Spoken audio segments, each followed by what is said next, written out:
নমস্কার বন্ধুরা, আশা করি আপনারা সবাই ভালো আছেন।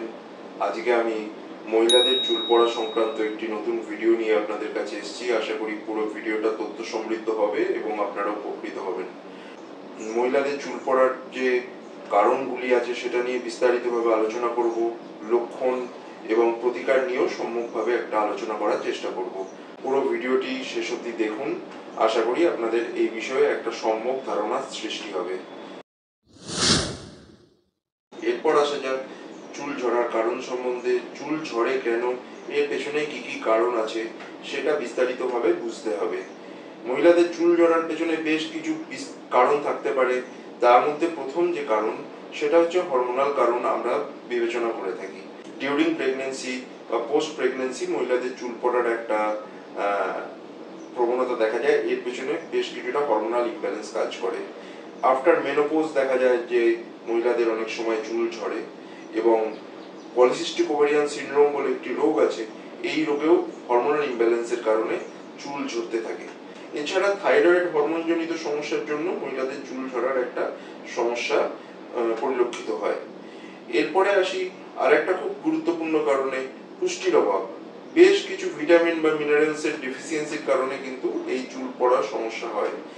ভিটামিনের মধ্যে যেমন vitamin D, vitamin B complex, vitamin E, এগুলোর ডেফিসিয়েন্সিতে কিন্তু চুল ঝরে।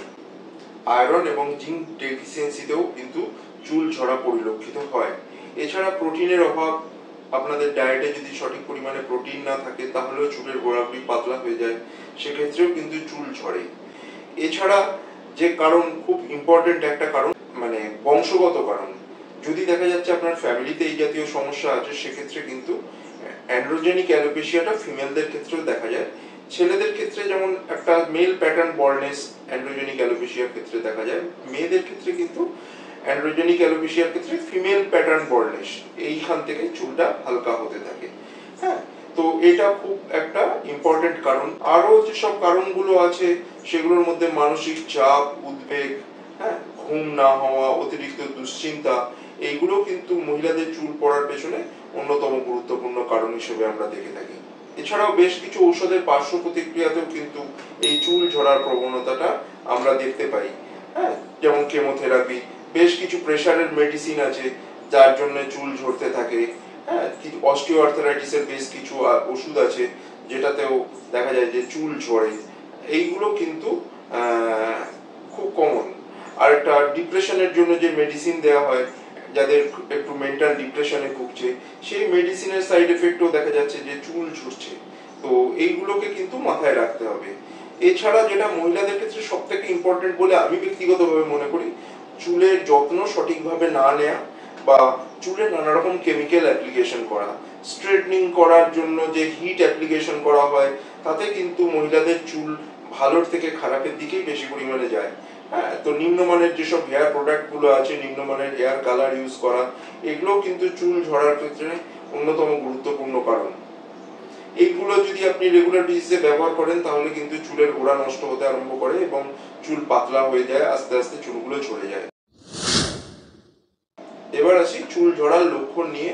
কিভাবে বুঝবো যে আমাদের অতিরিক্ত পরিমাণে চুল ঝরছে? সারাদিনে 100টি চুল ঝরা অবধি আমরা স্বাভাবিক ধরে থাকি। যদি দেখা যাচ্ছে তার বেশি হচ্ছে বা যে পরিমাণ চুল ঝরছে সেই পরিমাণ চুল রিগ্রো হচ্ছে না, তখন আস্তে আস্তে চুলটা পাতলা হতে থাকে। তো আমরা কিভাবে বুঝবো? অতিরিক্ত পরিমাণ চিরুনিতে চুল আসা, মাথার বালিশের মধ্যে প্রচুর পরিমাণে চুল থাকা, এইগুলো কিন্তু খুব ইম্পর্টেন্ট। তো এইগুলো আমাদের মাথায় রাখতে হবে। শ্যাম্পু করার সময়তে খুব বেশি পরিমাণে চুল উঠে আসা, এইগুলো হচ্ছে চুল ঝরে যাওয়ার লক্ষণ। চুলটা পাতলা হয়ে যাওয়া, চুলের ডেন্সিটিটা আগের থেকে কমে যাওয়া বা চুলের থিকনেসটা পাতলা হয়ে যাওয়া, এগুলো কিন্তু চুল পড়ার একটা লক্ষণ হিসেবে বিবেচনা করতে হবে। এছাড়া বেশ কিছু সমস্যা, যেমন স্ক্যাল্পে, মাথার ত্বকে, হ্যাঁ, প্রদাহ বা ইনফ্লামেশন, চুলকানি, হ্যাঁ, অতিরিক্ত খুশকি হওয়া, এটাও কিন্তু চুল ঝরে যাওয়ার অন্যতম কারণ হিসেবে আমরা ভেবে থাকি। আরেকটা জিনিস যেটা ফিমেলদের ক্ষেত্রে দেখা যায়, অ্যালোপেশিয়া এরিয়াটা, মাথার পেছনে বা মাথার যে কোনো জায়গাতেই স্পট তৈরি হচ্ছে। এটা একটা অটোইমিউন ডিজিজ, অ্যালোপেশিয়া এরিয়াটা এর নাম। এই সমস্যা হলেও দেখা যায় যে চুল ঝরে, এবং সেক্ষেত্রে তার নির্দিষ্ট কিছু ট্রিটমেন্ট আছে, এটা আর 5টা চুল ঝরার সাথে এর সেরকম কোনো সম্পর্ক নেই। হোমিওপ্যাথিতে এর কিন্তু খুব ভালো চিকিৎসা আছে এবং নিশ্চিতভাবে যদি কারোর অ্যালোপেশিয়া এরিয়াটা হয় তো এটা ঠিক হয়ে যায়। ট্র্যাকশন অ্যালোপেশিয়া বলে এক রকমের সমস্যা হয়, অতিরিক্ত টাইট করে চুল বাঁধলে মহিলাদের দেখা যায় যে চুলের গোড়াটা পাতলা হয়ে আসে এবং সেক্ষেত্রেও চুল ঝরে। তো ভেজা চুল খুব টাইট করে বাঁধা, খুব জোরে জোরে মোছা, এটাকে আমরা বারণ করে থাকি। এবার আসি এর প্রতিকারের বিষয়ে। চুল ঝরার যে এতগুলো লক্ষণ আমি আলোচনা করলাম এতক্ষণ, এর প্রত্যেকটার পেছনে নির্দিষ্ট একটি কারণ আছে। যদি আপনার দেখা যাচ্ছে যে নিউট্রিশনাল ডেফিসিয়েন্সি বা পুষ্টির অভাবের জন্য চুল ঝরছে, সেক্ষেত্রে আপনাকে সেইটা সাপ্লিমেন্টেশন করতে হবে। প্রপার সাপ্লিমেন্টেশন, সুষম খাদ্য, প্রতিদিনের খাদ্য তালিকায় প্রোটিন যেন বেশি পরিমাণে থাকে, আয়রন বা বিভিন্ন মিনারেল সমৃদ্ধ খাবার, ভিটামিন বি, ভিটামিন ই সমৃদ্ধ খাবার, এগুলো কিন্তু আপনাকে চুল ঝরা রোধে খুব বেশি মাত্রায় হেল্প করবে।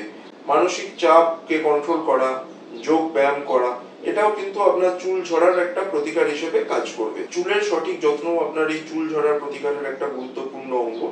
কিভাবে সঠিক যত্ন নেবেন? চুলে কেমিক্যাল ট্রিটমেন্ট বা কালার বা যেগুলো আমি বললাম স্ট্রেটনিং বা এই জাতীয় জিনিসগুলোকে যতটা অ্যাভয়েড করা যায় ততটাই চুলের জন্য মঙ্গল।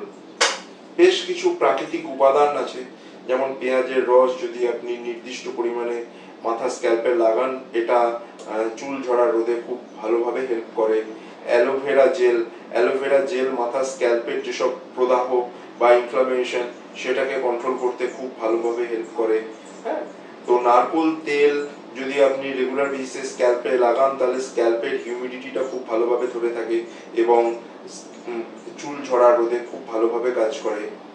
মেথি চুল ঝরার রোধের একটি গুরুত্বপূর্ণ প্রাকৃতিক উপাদান। যদি আপনারা মেথি ভিজিয়ে রেখে সকালবেলা পেস্ট করে স্ক্যাল্পে লাগান তাহলে সেটা আপনার চুল ঝরার রোধে খুব গুরুত্বপূর্ণ একটা ভূমিকা পালন করতে পারে। এরপরে আসি প্রাকৃতিক তো ট্রিটমেন্ট হলো, হোমিওপ্যাথি চুল ঝরা রোধে কিভাবে কাজ করে। বন্ধুরা, হোমিওপ্যাথি হচ্ছে একটি সামগ্রিক চিকিৎসা পদ্ধতি যার বেস হচ্ছে ইন্ডিভিজুয়ালাইজেশন। ইন্ডিভিজুয়ালাইজেশন মানে প্রত্যেকটা ব্যক্তি এবং তাদের যে কারণ, এগুলো যেমন আলাদা আলাদা, কারণগুলোর জন্য সিমটমও আলাদা আলাদা হয়। তো সেক্ষেত্রে আপনারা যদি হোমিওপ্যাথি ট্রিটমেন্ট নেন তাহলে নিশ্চয়ই কোনো প্রশিক্ষিত হোমিওপ্যাথিক চিকিৎসকের শরণাপন্ন হতে পারেন, যারা আপনাকে এই সমস্যা থেকে খুব ভালোভাবে হেল্প করতে পারে। কিছু হোমিওপ্যাথিক ঔষধ আছে, যেমন সাইলেসিয়া আছে। সাইলেসিয়া চুল ঝরার ক্ষেত্রে খুব গুরুত্বপূর্ণ একটি হোমিওপ্যাথিক মেডিসিন। হ্যাঁ, তো যেমন লাইকোপোডিয়াম মেল প্যাটার্ন বলনেসে কাজ করলেও অ্যান্ড্রোজেনিক অ্যালোপেশিয়া এবং পোস্ট প্রেগনেন্সির যে অ্যালোপেশিয়া হয় সেখানে লাইকোপোডিয়ামও খুব ভালোভাবে কাজ করে। ক্যালকেরিয়া কার্ভ বলে একটি হোমিওপ্যাথিক মেডিসিন আছে, যেটি যাদের একটু স্থূল প্রকৃতির হয়, যাদের মাথাতে অতিরিক্ত ঘাম হয় এবং দেখা যাচ্ছে যে চুল ঝরছে, সেক্ষেত্রে ক্যালকেরিয়া কার্ভ খুব ভালো মেডিসিন। ফসফরাস বলে একটি মেডিসিন আছে যেটি চুল ঝরার ক্ষেত্রে বা মাথার চক যদি শুষ্ক হয়ে যায় সেক্ষেত্রে খুব গুরুত্বপূর্ণ একটি মেডিসিন। নেট্রা মিউরিটিকাম বলে একটি হোমিওপ্যাথিক মেডিসিন আছে যেটি চুল ঝরার ক্ষেত্রে আমরা দিয়ে থাকি এবং বেশ ভালো কাজ পাওয়া যায়। তার নির্দিষ্ট কিছু লক্ষণ আছে সেই অনুযায়ী। এই মেডিসিনগুলো আমি বললাম কিন্তু আপনারা বাড়িতে ব্যবহার করার জন্য নয়, এটা জাস্ট একটা আইডিয়া দেওয়ার জন্য। আপনার ক্ষেত্রে কোন ঔষধটি প্রযোজ্য হবে সেটা আপনার যে নিকটবর্তী যে হোমিওপ্যাথিক প্রশিক্ষিত হোমিওপ্যাথিক চিকিৎসক আছেন তার শরণাপন্ন হলে তিনি আপনাকে অ্যাকর্ডিংলি গাইড করতে পারবেন এবং আশা করি এই সমস্যা থেকে আপনারা বেরিয়ে আসতে পারবেন। তাহলে ধন্যবাদ, আজকে এই অবধিই থাক। যদি আপনাদের পুরো ভিডিওটি ভালো লেগে থাকে এবং এই জাতীয় ভিডিও আরো দেখতে চান তাহলে চ্যানেলটি সাবস্ক্রাইব করুন। পরবর্তীকালে আমি আরো বেশ কিছু ভিডিও নিয়ে আসবো এই সংক্রান্ত, তাহলে সেটা আপনাদের ভালো লাগবে।